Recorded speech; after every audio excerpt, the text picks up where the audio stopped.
চীনের জেজিং প্রদেশের মাঝখানে জিশিকাও নামের একটি ছোট্ট গ্রাম রয়েছে। দূর থেকে এই গ্রামটিকে দেখে বাকি গ্রামের মতোই সাধারণ বলে মনে হবে, কিন্তু এই গ্রামের ভেতর যখনই আপনি প্রবেশ করবেন, প্রতিটা দরজার পেছনে লুকিয়ে রয়েছে মানবজাতির সবথেকে কমন ভয়, সাপ।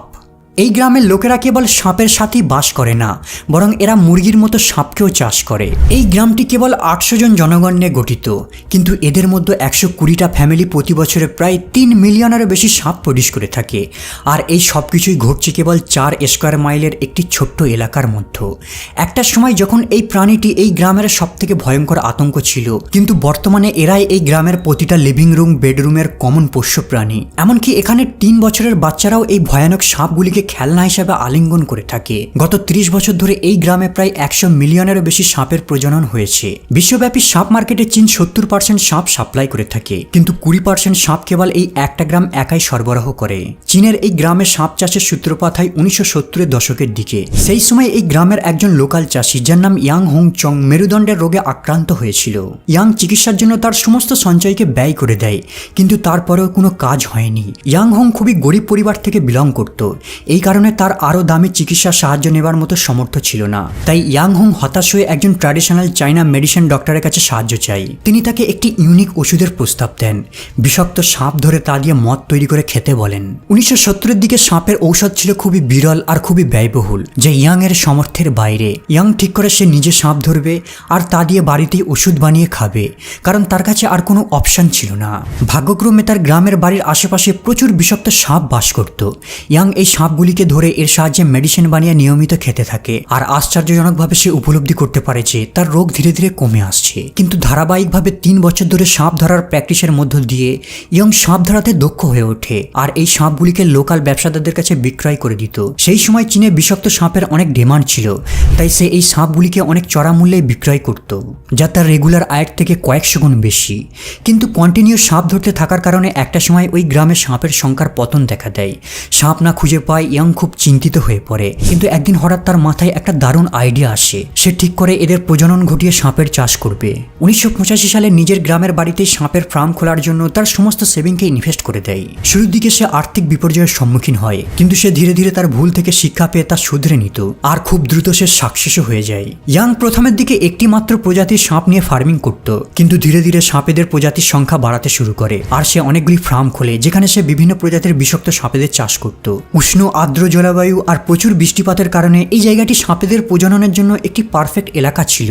ইয়াং এর লাভজনক ব্যবসা দেখা দেখি আশেপাশের গ্রামবাসীরাও এই সাপ চাষের ব্যবসায় নেমে পড়ে, আর এভাবে ধীরে ধীরে সাপ চাষের কম্পিটিশন বাড়তে থাকে। বর্তমানে চীনের এই জেজিং প্রদেশে অসংখ্য গ্রাম রয়েছে যারা সাপের চাষ করে। কিছু ফার্মার এখানে রেস্টুরেন্টের স্পেশাল ডিশের জন্য সাপ চাষ করে, অনেকে সাপের মদ তৈরি করার জন্য সাপের চাষ করে। আবার ইয়াং এর মতো অনেক ফার্মার রয়েছে যারা ট্র্যাডিশনাল ওষুধ শিল্পের জন্য সাপের চাষ করে থাকে। একটা সময় ছিল যখন এই গ্রামের লোকেরা সামান্য অর্থ উপার্জনের জন্য লড়াই করত, কিন্তু বর্তমানে ইয়াং এর এই বিজনেস মডেলের জন্য তারা প্রতি বছরে হাজার হাজার ডলার উপার্জন করে থাকে। তার এই ইউনিক আইডিয়াটির কারণেই এই গ্রামটি বর্তমানে চীনের শীর্ষ সাপের কেন্দ্রে পরিণত হয়।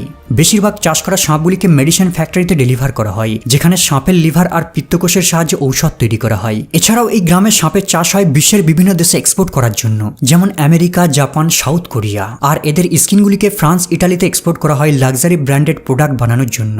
স্নেক ফার্মিং এর এই লাভজনক ব্যবসা দেখে এখানের অসংখ্য চাষিরা তাদের সবজির জমিতেই পার্মানেন্ট সাপ চাষ শুরু করে দেয়, আর তারা প্রতি মাসে প্রায় 1 লক্ষ ইউয়ান অর্থ উপার্জন করে থাকে। সাপ চাষ একটি লাভদায়ক ব্যবসা হওয়ার মূল কারণ হলো এর কোনো অংশই অপচয় হয় না, এর প্রতিটা পাটকেই বিক্রয় করা যায়। সাপের সবথেকে মূল্যবান পাট হলো এদের বিষ। এদের বিষের প্রতি গ্রামের মূল্য প্রায় 450 থেকে 750 ডলার।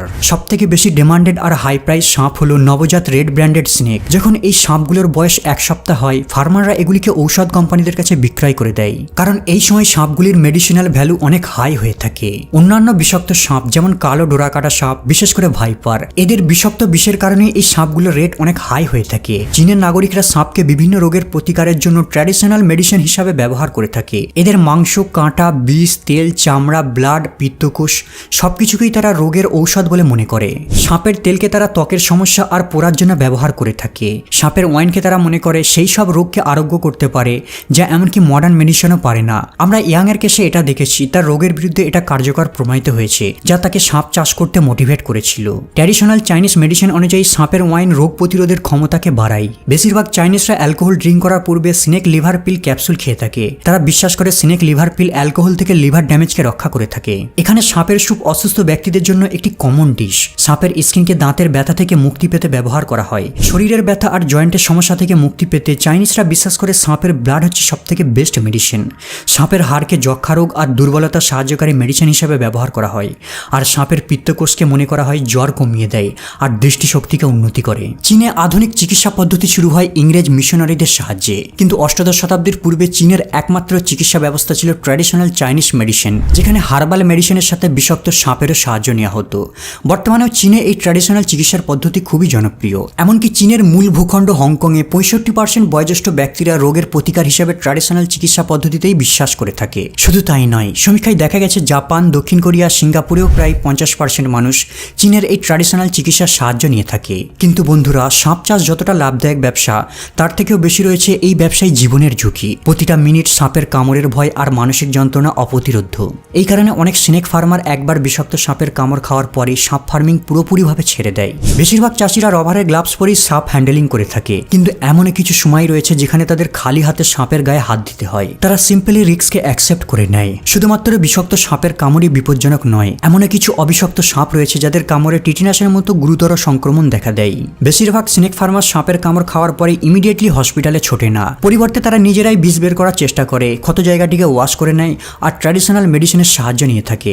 এর ফলে আরও গুরুতর জটিলতায় তারা জড়িয়ে পড়ে, কারণ হার্বাল ট্রিটমেন্ট মডার্ন মেডিসিন কেয়ারের মতো সবসময় কাজ করে না। ফলে অনেক সাপ চাষি মারা যায়। আর যারা হার্বাল ট্রিটমেন্টে বেঁচে যায়, তাদের অনাবরত মানসিক চাপ নিয়ে ফার্মিংয়ের কাজ করতে হয়। আর দীর্ঘমেয়াদী এই যন্ত্রণা স্বাস্থ্যের জন্য ক্ষতিকর, যা এমনকি কোনো ট্র্যাডিশনাল চাইনিজ মেডিসিনও ফিক্স করতে পারবে না। উদাহরণ হিসাবে এই স্নেক ফার্মারের ঘটনাটিকেই দেখুন। যখন এই চাষিটিকে সাপে কামড় দেয়, সে ভয়ের সঙ্গে সঙ্গে তার আঙুলটিকে কেটে ফেলে আর কাটা আঙুলটিকে সঙ্গে নিয়ে 50 মাইল ট্রাভেল করে হসপিটালে অ্যাডমিট হয়। কিন্তু যখন ডাক্তাররা ওই ব্যক্তিটির কাটা আঙুলটিকে নিয়ে পরীক্ষা করে, তারা দেখে সাপের বিষটি খুব একটা স্ট্রং ছিল না, মানে তার আঙুল কাটার কোনো প্রয়োজন ছিল না। চাইনিজ ডাক্তারদের রিপোর্ট অনুযায়ী প্রায় 40% রোগী প্রপার হেল্পের পূর্বে সেলফ ট্রিটমেন্ট শুরু করে দেয়। যেমন অনেকে আঙুল কেটে ফেলে, অনেকে আবার বিষ রিমুভ করার জন্য স্কিন পুড়িয়ে ফেলে, কাটা জায়গাকে দড়ি আর তার দিয়ে টাইটভাবে বেঁধে ফেলে আর ক্ষত জায়গা থেকে বিষ চুষে বের করে নেয়। কিন্তু এই পদ্ধতিগুলোর কোনোটিও কার্যকর নয়। চীনে সাপের ফার্মিংয়ের বিজনেস যতটা সহজ বলে মনে হয়, ততটাই জটিল এর পারমিশন পাওয়া, কারণ সাপ চাষ একটি খুবই ঝুঁকিপূর্ণ টাস্ক। এই কারণে ফার্মারদের সর্বপ্রথম প্রয়োজন একটি wild life taming and breeding licence. এই লাইসেন্সটি প্রমাণ করে যে আপনি প্রাণীদের নিরাপদে আর নিয়ন্ত্রণে রাখতে সক্ষম। এই লাইসেন্সটি থাকার পরেই তবে আপনি স্নেক ব্রিডিং এর লাইসেন্সের জন্য অ্যাপ্লাই করতে পারবেন। বেসিক্যালি একটা লাইসেন্স পেতে অন্য একটি লাইসেন্স থাকা জরুরি। সরকার থেকে এত কঠোর আইন চালু করার পেছনে কারণ হলো, পূর্বে অনেকেই ওয়াইল্ড লাইফ টেমিং এর নলেজ না থাকায় অনেকেই কাঠ দিয়ে টেম্পোরারি খাঁচা বানিয়ে সাপের চাষ করা শুরু করে দিত। কিন্তু সাপ বড় হওয়ার সাথে সাথেই এই খাঁচাগুলি থেকে বেরিয়ে পালিয়ে যেত, আর এর ফলে আশেপাশের গ্রামে আতঙ্ক ছড়িয়ে পড়তো।